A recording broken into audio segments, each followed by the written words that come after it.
네, 반갑습니다. 오늘 첫 촬영 전 남인천 세무서장님, 전성구 세무서장님 모시고 시작하도록 하겠습니다. 반갑습니다. 네, 안녕하세요. 제가 오늘부터 몇 회에 걸쳐 말씀드릴 내용은 가업승계와 관련된 세금 때문에 고민하시는 그런 주로 중소기업 대표님들, 회장님들한테 그래도 조금 도움이 될까 해서 이렇게 그런 말씀을 좀 드리려고 하는 거거든요. 네. 서장님께서는 이제 일반 세무사분들과는 좀 다르게 자산을 많이 보유하시는 분들을 많이 상대해 보셨을 것 같은데 그런 부분에 대해서 저희가 궁금한 거를 조금 많이 여쭤보도록 하겠습니다. 네, 제가 성심성의껏 말씀드릴게요. 네, 감사합니다. 네. 그 중소기업 대표님들이나 회장님들이 쭉 뵈면은 가장 궁금한 질문이 가업승계할 때 세금 좀 어떻게 해결해 달라고 그런 질문이셨어요. 그래서 그걸 세금 리스크를 줄이면서 이렇게 가업승계를 잘 할 수 있을 것인가 그런 고민이 사실 좀 필요하거든요. 전문가한테 무작정 이거 어떻게 좀 해줘 이렇게 하면 또 안 되거든요. 그러니까 대략적으로는 알고 있어야지 내가 그거를 계획하고 실행하는 데 있어서 전문가가 도와줄 때도 의사결정을 하는 데 있어서도 상당히 유용할 거라고 생각이 돼요. 그래서 우리가 가업승계라고 하면 보통 이제 일반적으로는 돌아가시고 나서 이제 승계하는 거 그런 거 이제 생각을 많이 하시거든요. 그러니까 상속인데 상속할 때 세법에서는 가업상속공제라는 제도를 두어가지고 있는데 그게 돌아가시고 나서의 마지막 방법이거든요. 그러기 전에 또 해결할 수 있으면 해결하고 처리할 수 있으면 처리하고 그런 마인드를 좀 가져야 되겠다는 그런 생각이 있어요. 회사의 주식을 어떻게 자녀한테 넘겨줄 거냐 그 과정에서 세금 문제가 어떻게 생기냐 이제 그거거든요. 그럼 이제 넘겨주는 방법은 돈을 받고 이제 파는 방법. 네. 두 번째는 증여, 그냥 넘겨주는 방법. 그다음 상속은 아까 말씀드린 대로 내가 대표님이 돌아가시면 자연스럽게 뭐 이렇게 되는 방법이 이렇게 세 가지로 나누어서 있는데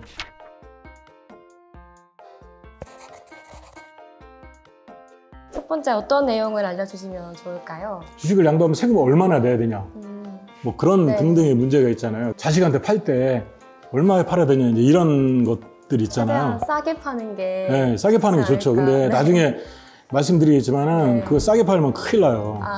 그래서 그 부분 나중에 또 설명드릴 거고. 그러니까 양도세가 과세되는 주식이 있는데 상장 회사라고 해서 기업이 이제 공개되는 회사라고 하거든요. 예를 들면 우리가 주식 거래할 때 막 사고 팔고 많이 하잖아요. 많이 하시잖아요. 그럴 때 양도세를 내냐? 안 내요. 안 내는데 증권거래세는 나도 모르는 사이에 내요. 빠지는 건가요? 네, 자동으로 빠져요. 근데 양도소득세는 안 내는데 대주주한테는 양도세를 내요. 네, 상장 주식도 대주주, 예를 들면 삼성전자 그 대주주 분들 계시잖아요. 그분들이 양도할 경우에는 양도소득세를 내요. 근데 우리 같은 개미들은 양도세를 안 내죠. 그런 상장 주식 말고 이제 비상장 주식, 아마 90% 이상은 아마 비상장 주식일 거예요. 그러니까 상장을 일부러 안 시키는 경우도 있어요. 그런 회사들 주식은 다 과세된다고 보면 돼요. 예외적인 거는 있어요. 예외는 있긴 한데 그냥 기본적으로 비상장 주식은 세금 일단 낸다고 보면 되고 상장 주식은 대주주만 내면 된다.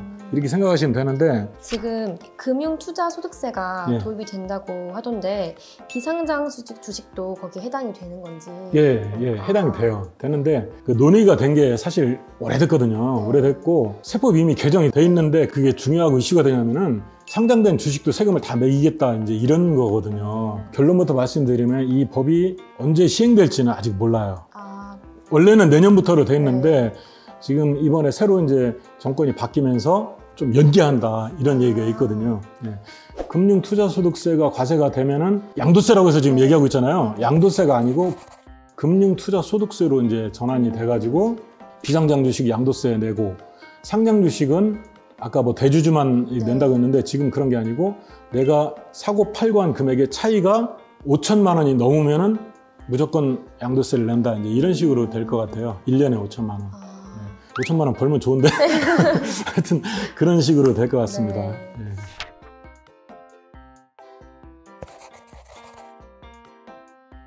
대주주를 그럼 어떻게 따지냐? 내가 보유한 주식에 주식 가액 그 기준이 있고 그 다음에 그 회사 주식 중에 내가 몇 %를 보유하고 있냐 그걸 가지고 따지거든요. 그게 이제 기본적으로 뭐 주식 보유 금액이 한 10억 정도 되면 무조건 대주주로 보게 돼 있고 비율이 10억이 안 되더라도 비율이 상장 주식 같은 경우에는 뭐 1% 이상 보유하고 있거나 그다음 코스닥은 2%, 그분들은 주식을 양도하면은 이제 세금을 내야 되는 거죠. 장 외에서 자기들끼리 합의해서 이렇게 하는 경우도 있어요. 그런 경우에는 대주주가 아니어도 그건 양도세가 해당이 된다고 그렇게 이제 규정을 하고 있습니다. 그 다음에 또 하나 있는데 이제 부동산을 많이 보유한 회사 주식이 있거든요. 네. 우리 회사가 예를 들면 부동산 임대를 하는 법인이에요. 그러면 자산이 대부분 부동산이 부동산. 많을 거잖아요. 골프장 가면 거의 대부분이 네. 다 부동산이잖아요. 네. 부동산이 50%를 넘는 회사들, 그 다음에 또 나누는 게 부동산이 80%를 넘는 회사들은 일정 요건이 되면은 그냥 무조건 세금을 내요. 거기는 부동산이 많은 회사들은 일반적인 주식 양도할 때 내는 세금을 내는 게 아니고, 부동산을 많이 보유한 법인의 회사에 주식을 양도하면은 부동산을 양도하는 거하고 비슷한 효과가 생기기 때문에 부동산에 하고 똑같이 세금을 매기는 그런 게 있습니다. 네.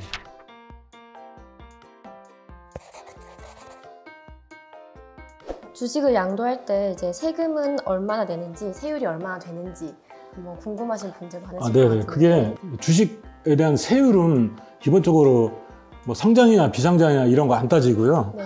대주주냐 아니냐 이거 가지고 이제 따지거든요. 세율이 이제 20%, 25% 기본적으로 그렇게 있어요.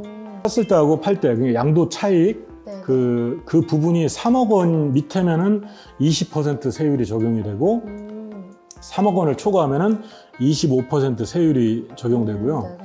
그럴 가능성은 별로 없지만은 만약 사고 판 게 1년 미만이다 그러면 30%까지 세율이 적용될 수도 있고, 참고로 대주주가 아닌 경우도 많이 그런 게 있거든요. 그럴 경우에는 이제 중소기업이냐 아니냐 이렇게 따져요. 그래서 중소기업이면 10%, 중소기업이 아니면은 20% 이런 식으로 해서 네. 내야 할 세금이 그렇게 산정이 되는 것이고, 부동산이 많은 법인의 주식을 팔면 이거는 부동산을 파는 거랑 똑같다. 그래서 세율이 부동산 세율이 적용돼요. 최고 45%까지 세율이 이제 그렇게 적용되도록 많이 적용이 그렇게 돼 있습니다.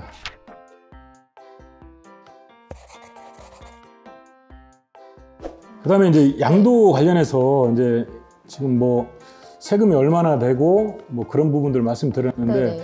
주식은 기본적으로 7월이면은 7월이 속하는 달의 반기, 네. 반기의 말일이면은 12월 말이잖아요. 네.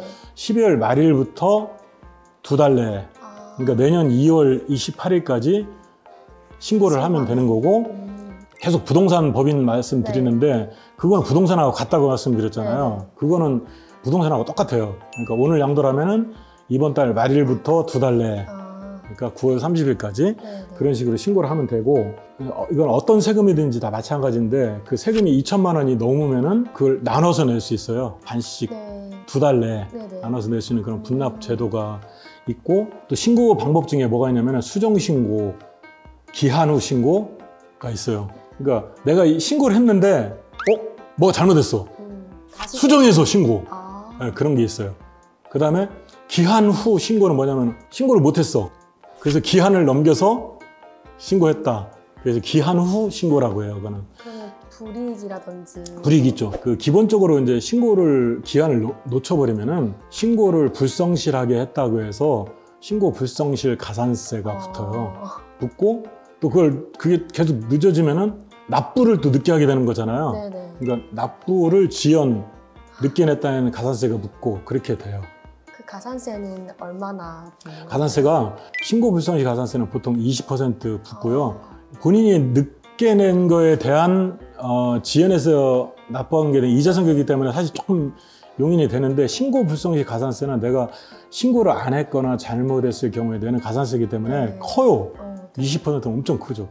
좀 전에 그 수정신고, 기한후 신고도 내가 늦었다 생각했을 때 빨리 하게 되면 그 가산세를 한 달 내에 하면 90% 감면해주고 뭐 그런 제도가 있습니다. 그리고 하나 더 하면은 경정청구라는 제도가 있어요. 네. 그건 뭐냐면은 내가 50을 내야 되는데 100을 냈어. 돌려주세요. 라고 하는 이제 그런 제도가 있거든요. 네. 그거는 뭐 그거를 늦게 한다고 해서 무슨 뭐 불이익이 있는 건 아니고, 네. 근데 5년 내에는 해야지 세금을 돌려받을 수 있다. 뭐 돌려받는데 시간이 오래 걸린다거나 그런 건 아니에요? 그렇진 않아요. 아. 그래서 기본적으로 한 달 정도면은 아. 됩니다. 소장님, 그러면 주식을 양도하거나 증여 혹은 상속할 때 절차상 주의해야 할 점이 있다면 어떤 것들이 있을까요? 주식을 양도하게 되면은 그거를 양도세를 신고해야 되는지 모르시는 분들이 의외로 왕왕 있어요. 네. 그래서 주식을 양도하게 되면은 일단 무조건 양도세 신고를 해야 된다. 양도 차익이 있건 없건 해야 된다는 걸 말씀드리고 싶고, 두 번째는 양도세 신고가 문제가 아니고 그 주식은 이제 회사에서도 관리가 돼야 네. 되거든요. 회사에서는 3월 달에 한번 이제 법인세 신고를 해요. 보통의 경우에. 그럼 그때 주식에 변동이 있었다. 누구한테 팔면 변동이 있다는 네, 거잖아요. 네. 그러니까 세무서에 신고를 해야 돼요. 근데 그 신고를 해야 되는데 그거를 놓치게 되면은 그러니까 10억짜리를 내가 사고 팔고 해서 양도세 신고까지 다 했어. 네. 했는데 법인세 신고할 때 이제 전문 용어로 주식 변동 상황이라고 하는데, 주식 변동 상황 명세서를 제출 안 하게 되면 그 10억의 1%를 세금으로 내야 돼요. 10억의 1%면 1,000만 원을 그냥 내야 되는 거예요. 네.